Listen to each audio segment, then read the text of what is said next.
Olá, alunos do nono ano. Agora nós teremos nossa aula de produção textual, em que nós continuaremos a trabalhar o gênero conto, que é o que nós já vimos fazendo em sala de aula. Lembrando que o conto, ele faz parte do gênero narrativo. Então, ele obedece a certas características, a uma estrutura que vocês já têm no caderno de vocês.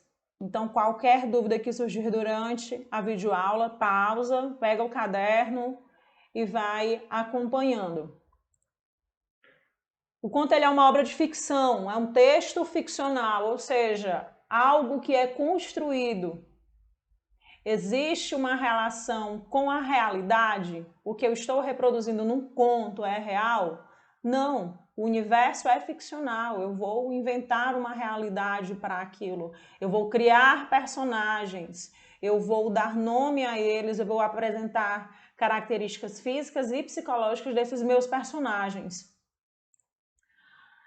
Eu crio um universo de seres e acontecimentos, de ficção, de fantasia ou imaginação. E nós estamos vendo o conto no todo. Não há agora uma especificação de conto de fadas, de conto de ficção científica, de conto de suspense, nada disso. Nós estamos nesse momento trabalhando o gênero conto como um todo. Então, alguns de vocês relatam a dificuldade de iniciar uma história. Aproveita esse momento de quarentena e continua suas leituras para que você enriqueça o seu vocabulário, fermente a sua imaginação, para quando for solicitado a criação, a produção de uma história, você tenha todos os elementos formados na sua imaginação. Como todos os textos de ficção, ele apresenta um narrador, personagens, ponto de vista e enredo. Vamos lá relembrar aqui algumas coisas. Narrador. Nós sabemos que existem 3 tipos de narrador. Quando o narrador participa da história, ele é narrador personagem. Quando ele apenas observa e conta essa história sem ter qualquer participação nela, ele é o narrador observador.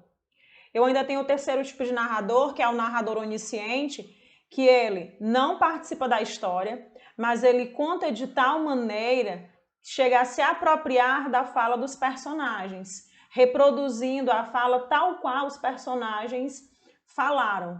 Então chega um momento em que o leitor ele se confunde dessa não participação do narrador, mas de fato ele não narra. Essa classificação do narrador ela tem relação direta com o que a gente chama de foco narrativo. Quando o meu foco narrativo é em primeira pessoa, eu, o narrador, ele se torna personagem. Mas quando o meu foco narrativo ele está na terceira pessoa, eu tenho o narrador ou observador ou o narrador onisciente. Os personagens, eu também tenho 2 tipos. Eu tenho os personagens principais e tem os personagens secundários.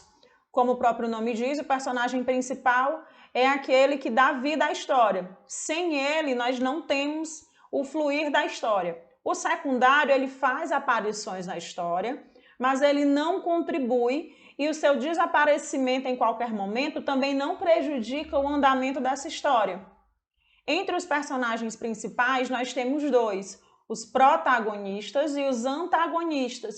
É o que normalmente a gente fala de mocinho e bandido, mocinho ou vilão. O vilão, Janaína, o vilão é principal? É, porque se eu não tiver um vilão, contra quem o mocinho vai lutar?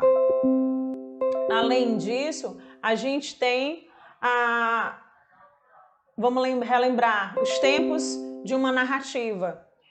Narrativa psicológica e narrativa cronológica. O meu tempo, ele pode seguir uma linearidade, ou seja, ele tem um início, tem um meio e tem um fim. Ah, Janaína, mas toda história começa pelo início, nem sempre. A gente pode lembrar de narrativas que são baseadas nas lembranças dos personagens. Esse tipo de conto, ele é chamado de conto psicológico, porque ele trabalha com as lembranças dos personagens. E o leitor ele só vai entender a história se levar em consideração, se tiver acesso à lembrança desse personagem. O enredo é tudo que é construído a partir disso, da minha situação inicial, do meu conflito, do clímax, que é o momento de tensão. A leitura ela vai criando uma expectativa no leitor, e a partir de então eu vou cresce em mim um anseio pelo momento principal, quando algo é descoberto, quando algo é revelado. E o conto ele se define pela sua pequena extensão. Diferente dos romances que muitos de vocês, que nós estamos acostumados a ler, o conto ele é breve. Eu tenho mini contos, eu tenho micro contos e eu tenho conto. O conto ele pode ter 3, 4, até 5 páginas.